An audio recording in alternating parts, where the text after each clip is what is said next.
Most Canadians have a jar of peanut butter in their cupboard right now that contains ingredients that were never disclosed on the front label, processed in ways the industry spent decades lobbying to keep off your radar, and marketed with words like natural and no stir that have no legal definition and no regulatory teeth behind them in this country. You're about to find out exactly what is inside the jar, which 7 brands are quietly cutting corners on your health and your wallet, and the 3 that still make peanut butter the way it was always supposed to be made. The golden era of peanut butter and what killed it. Let's go back to where this started, because peanut butter did not begin as a complicated product. Marcellus Edson, a Canadian, patented a paste made from roasted peanuts in 1884. It had one ingredient: peanuts. That was it. That was the whole thing. You roasted them, you ground them, you ate them. There was no stabilizer meeting, there was no palm oil procurement call, there was no focus group deciding how consumers felt about oil separation.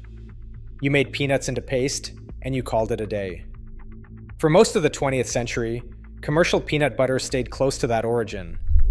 The product that came out of Canadian and American factories through the 1940s, 50s, and 60s was peanuts, maybe a little salt, sometimes a touch of sugar. It separated in the jar, you stirred it, you moved on with your life. People acted like this was normal, because it was normal. It is still normal. Oil floating on top of peanut butter is not a product defect, it is physics. Then 2 things happened in sequence that changed everything. First, the hydrogenation era. Starting in the 1950s and accelerating through the 1970s, food manufacturers discovered that partially hydrogenated oils could stabilize peanut butter, eliminate separation, and extend shelf life dramatically. Consumers, trained by marketing to associate separation with spoilage, embraced the no-stir jar. The manufacturers embraced the margin. Partially hydrogenated oils are cheap, they do not go off, and they let you use less actual peanut per jar while maintaining the same spreadable texture consumers expected. Then the science caught up. By the early 2000s, the research on trans fats was impossible to ignore. Health Canada moved to restrict partially hydrogenated oils. Manufacturers were facing a problem. They had built an entire product category around an ingredient that was now being regulated out of the food supply. So they made a swap, and the swap is the reason you are watching this video. They replaced partially hydrogenated oils with palm oil. Same function, same result, stabilizes the product, eliminates separation, extends shelf life, and costs less per unit than just using more peanuts. But palm oil brought its own set of problems, and unlike trans fats, the research on those problems took longer to reach the average Canadian grocery shopper. The brands on this list are still using that swap today, and most of them are counting on you not reading past the front label to notice. The hidden ingredients nobody talks about. Before we name the brands, you need to understand the playbook, because once you see it, you cannot unsee it, and you will never read a peanut butter label the same way again. The first ingredient to understand is palm oil. Palm oil is in roughly half the processed products in the average Canadian grocery store. It is cheap, it is shelf stable, and it has a semi-solid consistency at room temperature that makes it perfect for stabilizing peanut butter. Here's the problem. Palm oil is approximately 50% saturated fat. For context, butter is about 63% saturated fat. So the thing manufacturers replaced trans fats with is, from a saturated fat standpoint, not exactly a dramatic improvement. They took one problem, ingredient off the label, and replaced it with a different one that sounds cleaner because most consumers do not know what it does. The second ingredient is modified palm oil or fully hydrogenated palm oil. This appears in some formulations as an additional stabilizer on top of regular palm oil. It is listed in the ingredients in small print, usually after the word contains in a secondary bracket, which is exactly where manufacturers know most consumers stop reading. The third ingredient is sugar. Real peanut butter does not need sugar. Peanuts are naturally slightly sweet on their own, particularly when roasted. Sugar in commercial peanut butter is a flavor masking agent.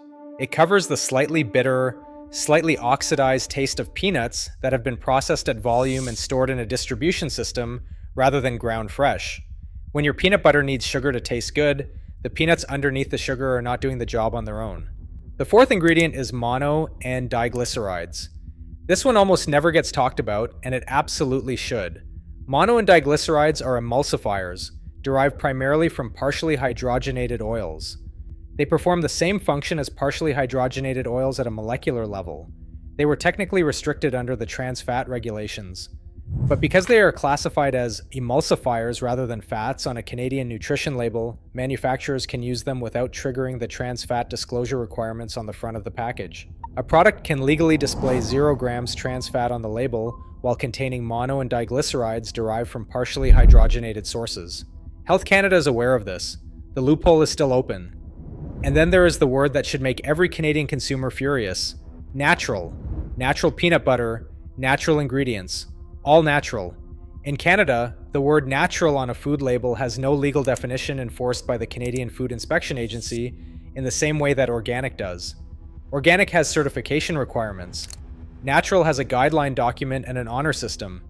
A product with palm oil, sugar, and mono and diglycerides can be marketed as natural if the manufacturer decides the ingredients meet their internal definition of the word. Some of them do exactly that. Check the labels yourself after this video. You will be amazed at what you find sitting next to the word natural in the ingredients list. Here is the part that never makes it to the front of the jar. Real peanut butter, the kind made from nothing but peanuts and maybe salt, costs more per unit to produce than the stabilized versions, because it contains more peanuts per gram of product. Palm oil is cheaper than peanuts. When you replace a portion of the peanut content with palm oil to achieve the same jar weight, you pocket the margin on the peanut you did not use. You are not just selling a different product, you are selling less of the product the consumer thinks they are buying in the same size jar at the same or higher price point. That is not a recipe decision. That is a margin decision dressed up in a recipe. How the industry engineered convenience to sell you less peanut. Here is the math that the brands hope you never run. A standard 750-gram jar of conventional stabilized peanut butter from a major Canadian brand contains roughly 10 to 15% of its weight in added oils, sugars, and stabilizers. That means in a 750-gram jar, you are getting somewhere between 630 and 675 grams of actual peanut-derived content at best. The rest is filler that costs the manufacturer less than peanuts do. Meanwhile, a 750-gram jar of natural peanut butter, 2 ingredients, peanuts and salt, is 750 grams of peanut content. You are literally getting more peanut per dollar when you buy the jar the industry has spent 40 years convincing you is the inconvenient option. And look, I understand the no-stir thing. I really do. I grew up on Kraft Smooth. The first time I opened a jar of natural peanut butter as an adult and saw that inch of oil sitting on top, I stared at it for a solid 30 seconds, like it had personally offended me. My entire childhood had trained me to believe that oil on top meant something had gone wrong. Nothing had gone wrong. The oil is supposed to be there.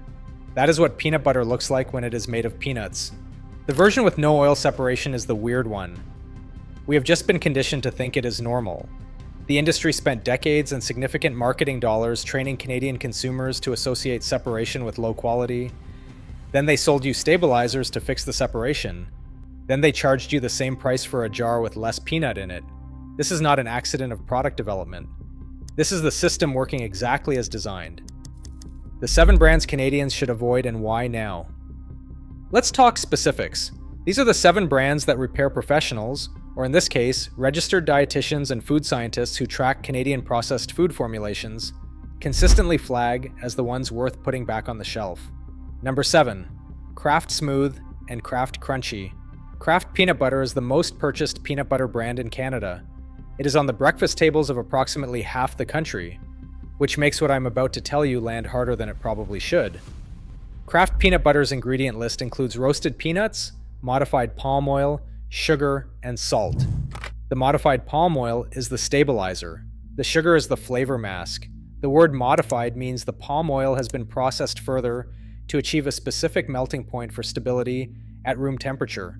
This is the product that sits in the #1 market position in Canada. Not because it is the best peanut butter, because it was there first, marketed hardest, and the ingredient changes happened gradually enough that most consumers never noticed the formulation shift. Kraft is owned by Kraft Heinz, a company formed in 2015 through a merger engineered by private equity firm 3G Capital. The same firm known for cutting operating costs to the bone across every brand it touches. When 3G gets involved in a food brand, the question is never what is the best version of this product. The question is, what is the cheapest version of this product that consumers will still buy? The Kraft peanut butter you are buying today is the answer to that question. Number 6, Jif. Jif is an American brand with significant Canadian retail presence, and it is a masterclass in marketing vocabulary, doing the heavy lifting for an average product. Jif has spent decades on the slogan that choosy moms choose Jif. Choosy moms, it turns out, might want to flip the jar over and read the back label. Jif's standard formulation contains roasted peanuts, sugar, contains 2% or less of molasses, fully hydrogenated vegetable oils, which include rapeseed and soybean oils, mono and diglycerides, and salt. There are the mono and diglycerides, there is the fully hydrogenated oil, there is the molasses, which sounds almost artisanal, until you realize it is there to add a flavor complexity that the underlying peanut content is not delivering on its own. Jif has a natural line. The natural line contains palm oil. So they removed the hydrogenated oils and replaced them with palm oil and kept the word natural on the front. This is the playbook in action. Number 5, Skippy. Skippy is owned by Hormel Foods, which also owns Spam. I will leave that association there and let you sit with it for a moment. Skippy's standard formulation contains roasted peanuts, sugar, hydrogenated vegetable oil to prevent separation, and salt. The hydrogenated vegetable oil is the stabilizer. Skippy also has a natural line. The Skippy natural line contains peanuts, sugar, palm oil, and salt. Once again, the natural designation did not remove the added oil or the sugar. It just swapped one stabilizer for another one. That sounds more acceptable on a label. Skippy is one of the most heavily marketed peanut butter brands in North America, particularly to parents of young children. The marketing works. The product formulation is standard industrial peanut butter with a premium brand overlay. The nutrition profile is not dramatically different from the store brand sitting 2 feet away on the same shelf for $2 less. Number 4, Great Value Peanut Butter, Walmart Canada. Great Value is Walmart Canada's private label brand, and the peanut butter formulation is exactly what you would expect from a product designed to hit the lowest possible retail price point in the largest retail chain in the country. Great Value. Peanut butter contains roasted peanuts, sugar, palm oil, and salt. The formulation is nearly identical to the name brands above it on this list, which is actually the point. Walmart sources private label products from the same contract manufacturers that produce name brand products in many categories. You may be buying the same product for less, or you may be buying a slightly cheaper version of the same formulation. Either way, the ingredient list tells you what you need to know. Palm oil is in there, sugar is in there, and the brand has no incentive to change it because the price point is the only reason it exists. Number 3, PC Blue Menu Peanut Butter, Loblaws. This one stings because PC Blue Menu is positioned as the health-conscious option within the President's Choice lineup at Loblaws, Superstore, No Frills, and every other Loblaws banner store in Canada. The Blue Menu branding exists to signal better nutritional choices. And in some product categories, it delivers on that. In peanut butter, it does not deliver the way the branding implies. PC Blue Menu peanut butter contains peanuts, sugar, palm oil, and salt in some formulations across their product range. Now, Loblaws has made some changes to parts of this lineup over the years, so I want to be precise here. Read the label on the specific jar in your hand. The Blue Menu label does not guarantee a 2-ingredient product. Some variations are better than others. The branding does the work of making consumers feel the choice has already been made for them. It has not. Flip the jar. Number 2, Reese Peanut Butter Spread. Reese. The candy. The thing that arrives in your kid's Halloween bag. Reese makes a peanut butter spread that is sold in Canadian grocery stores and marketed in a way that implies it is a reasonable breakfast food choice for children. It is not a reasonable breakfast food choice for children. It is candy infrastructure in a jar. The formulation contains roasted peanuts, sugar, vegetable oil, and salt. The sugar content per serving is significantly higher than standard commercial peanut butter. The product is literally designed to taste like the filling inside a Reese peanut butter cup, because that is what it is. The fact that it sits on the same shelf as actual peanut butter, in the same sized jar, at a similar price point, is a retail placement decision that nutritionists have been frustrated about for years. This is not peanut butter. This is a confectionery product marketed in the peanut butter aisle. And Hershey, who owns the Reese brand, is counting on consumers not registering the distinction. Number 1. No-name peanut butter, Loblaws. No-name is the budget tier of the Loblaws private label universe. It is the yellow label. It is the product that exists to be the cheapest option on the shelf. And on that mission, it succeeds completely. No-name peanut butter contains roasted peanuts, sugar, modified palm oil, and salt. The ingredient list is nearly word for word identical to Kraft, which retails for significantly more. That comparison is actually interesting from a consumer value standpoint and tells you something uncomfortable about what you are actually paying for when you buy a name brand. But the formulation question is the same across both products. Palm oil is in there, sugar is in there, the peanut content is diluted, and the product is being sold to Canadians on price rather than quality. The number 1 spot goes to No Name, not because its formulation is dramatically worse than the others on this list. It goes here because No Name is the product most likely to be purchased by Canadians managing tight grocery budgets, which have tightened significantly over the last 3 years, who deserve to know that a truly better product exists and is accessible at a price point that is not out of reach. The pattern that ties them all together, here's what you just saw repeated 7 times. Kraft Heinz owns Kraft, Smucker's owns Jif, Hormel owns Skippy, Walmart and Loblaws control their private label tiers. These are not 7 independent companies making 7 independent decisions about peanut butter formulation. These are a handful of massive food conglomerates and retail chains using the same contract manufacturing system, sourcing from the same palm oil supply chains, and landing on nearly identical ingredient lists across products that are marketed as competitors. The peanut butter aisle in your grocery store is designed to look like a competitive marketplace. It has at least a dozen jars, different colors, different fonts, different mascots. Some of them have bears, some of them have stripes. One of them has a child on the label making a face that implies the product is somehow fun. Underneath all of that, you have roughly the same formulation and different packaging at different price points. Peanuts, palm oil, sugar, salt, repeat. The illusion of choice exists to keep you from asking the one question the industry does not want you to ask. Which brand uses only peanuts? And here's the part that should make you genuinely angry. This consolidation is not unique to peanut butter. It is the food industry version of the same platform consolidation we see in automotive, in appliances, in home construction. Different badge, same guts, minimum viable product dressed up in maximum viable marketing. The 3 brands worth buying and why. Here are the 3 brands that food scientists, registered dietitians, and consumers who have done the label reading actually recommend. And I want to be upfront about something. These are not easy to find in every Canadian grocery store. Some of them require a trip to a health food retailer or an online order. That friction is part of the business model of the brands above. The convenient option on the eye-level shelf at your closest superstore is there by design. The better option sometimes requires a small amount of effort. The math makes it worth it. Number 3, Nuts to You Nut Butter. Nuts to You is a Canadian company based in Ontario, and it is probably the most accessible, genuinely natural peanut butter brand in the Canadian market. You can find it at Whole Foods, at many independent grocery stores, and increasingly at some mainstream retailers. The ingredient list on Nuts to You Organic Smooth Peanut Butter is organic peanuts. That is the entire list. One ingredient, no palm oil, no sugar, no modified anything. Oil separates in the jar, you stir it, you store it upside down if you want a shortcut on the stirring. It tastes like peanuts because it is peanuts. Nuts to You also makes almond butter, sunflower seed butter, and cashew butter under the same 1 or 2 ingredient philosophy.